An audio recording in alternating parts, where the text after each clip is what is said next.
Felmier, the poison apple of his family, Pomfiore's resident rebel, an icon in his own right, and a kiddo whose birthday is coming up very soon. Usually, to celebrate such occasions, I create a rosette backing for a pin featuring the birthday boy. But I, quite embarrassingly, do not own any Apple pins, so we're doing something a little bit different today.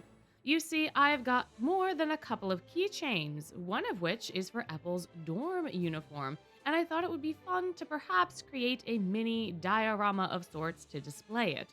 I've seen videos of folks creating these beautiful displays for pins, and while I do not have these fancy materials, nor this level of craftsmanship, or really any sort of talent for this, I wanted to try to create something similar for the keychain. So, armed with just a sketch, a dream, and some audacity, I'm going to be able to make something somewhat similar with cardboard.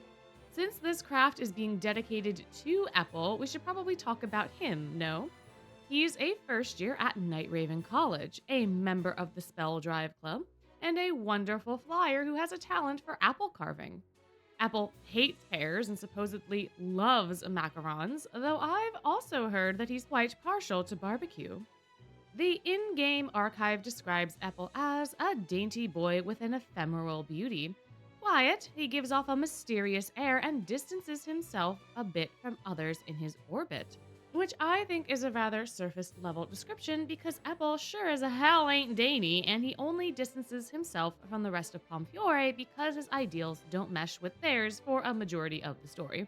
Bro is always ready and willing to scuffle with anyone and everyone on campus should they tick him off. He's not as much of a loose cannon as, say, Riddle, but he definitely won't back down from a fight if it happens to pop up. Due to this, my mental image of Epel is basically Scrappy-Doo from the Scooby-Doo franchise, because the two of them function quite similarly in a number of instances, and they're both short, so they're basically the same person. Jokes and associations aside, I truly appreciate Epel's rough and gruff nature because it creates this unexpected edge that deepens his character. Before starting Book 5, I had a lot of assumptions about the Pomfiore cast, and for Epel specifically, I thought he was going to be a bit of a pushover because I thought he was going to be the Snow White tie-in. Then Nej appeared on the screen, and I was so surprised because up until this point, all the conflicts were more self-contained to NRC. Sure, Chenya exists, but he's also a side character in Book 1 and in Alice in Wonderland, so I kind of wrote off his inclusion as a necessary redirector.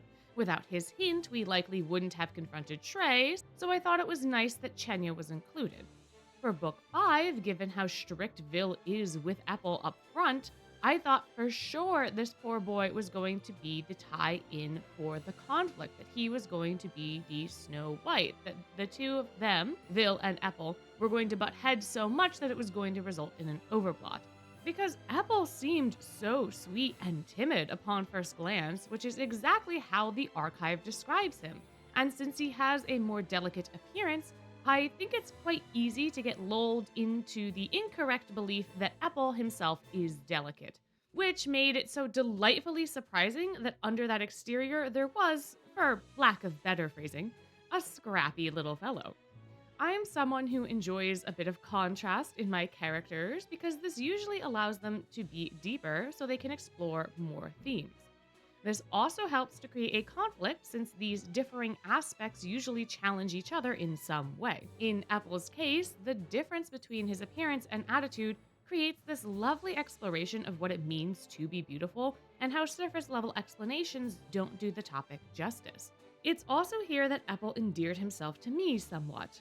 Clearly, it wasn't enough for me to buy a pin of his, but it is something that I can relate to nonetheless. For all intents and purposes, Epel is generically beautiful as far as the standards I'm familiar with are concerned. He has soft features, a delicate appearance, and at times is soft-spoken too. Such traits get read as feminine more often than not, and due to this, a lot of folks, even at NRC, mistake Epel for a girl. A very pretty girl, when they first meet him. Epel, however, does not appreciate this in the slightest and would much rather be a big, beefy, manly man like Jack.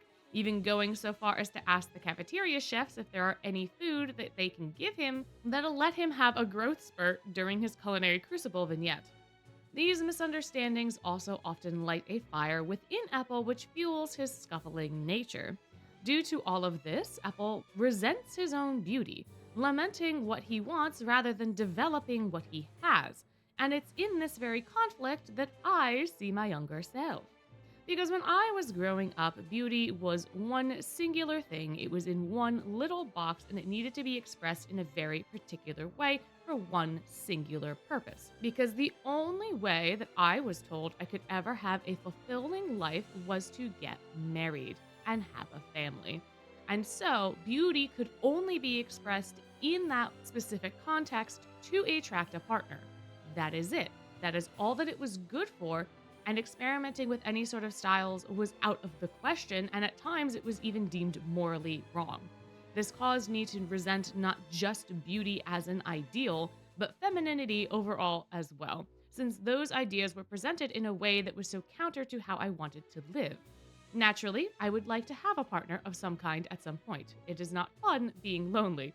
But children never really appealed to me, and therefore there's always a lot of tension between myself and traditionally feminine things. I just liked makeup and dresses and all sorts of stuff solely because I had the connotation that those things only related to having kids, to having a family. And I began to associate cuteness and anything tangential with that concept as well. So I decided that I needed to be cool because that better aligned with my priorities. Unfortunately, much like Epel, my appearance does not lend itself well to being cool, and many of my well-meaning friends would call me cute all of the time. This was infuriating because I wanted so desperately to be cool, to be counter to that. I wanted to be edgy. Middle school me wanted to be Shadow the Hedgehog. Not a good role model at all, but it was all that I had at the time. At least until I discovered Visual Kei, but that too was not acceptable. And with all of my interests being labeled as inappropriate and at times immoral, my resentment towards the quote-unquote acceptable forms of beauty and cute grew. It really wasn't until later in life that I was exposed to a larger pool of ideals. The concept of being able to do things without parental approval was quite novel, and the fact that other people viewed cute as a choice was mind-blowing. You mean people choose to be that way because they themselves want it? Not because they're trying to fit this idealized lifestyle? Like they just genuinely like these things? It became so much clearer to me then that it was never about the things themselves, the dresses or the makeup. It was always about the intention behind them. And once I figured that out, cute stopped being my mortal enemy. Epel, too, comes to a similar conclusion in Book 5 after seeing Vil post about his family's apple juice. There is influence in aesthetics, there is power in accepting the parts of yourself you can't change, and there are ways to wield your adorable nature outside of the preconceived notions that you have. It was delightful to see this play out in real time with Epel, and his sudden realization reminded me a lot of my own. He's still not fully accepting his cuteness, but he is making strides toward appreciating these aspects of himself, and that is admirable. It is extremely freeing when you stop posturing for others and simply exist as yourself, even if you sometimes have to lie about loving macarons. There are certain occasions where you do have to be a little more discerning about what you share and how you express yourself, of course. So I get where Vil is coming from and how this sentiment gets miscommunicated between him and Epel. You can't exactly walk into a town in the deep south dressed like a clown and expect not to be harassed or questioned. But that doesn't mean you can't enjoy dressing like a clown in other places or need to stop appreciating those aesthetics yourself. You might even eventually find other people like you, other people that share that opinion, folks that you can let your hair down around, and hanging out with them can become an outlet for you to be yourself. But even that has its own time and place. Finding a balance between these things, between your idealized aesthetics and what works best for your situation, knowing your audience and playing to them while still maintaining your own authenticity. This, at least in my mind, is the lesson of an Epel, and it is what he's now grappling with. Whether his character is meant to represent this is a bit unknown to me because I do feel like I have projected a lot of my own experiences onto this part of Epel since there are some similarities. but it is a piece of him that I like and appreciate nonetheless. I also just love how scrappy he is. It brings me so much joy to see him tussling with all sorts of folks, even flowers on occasion.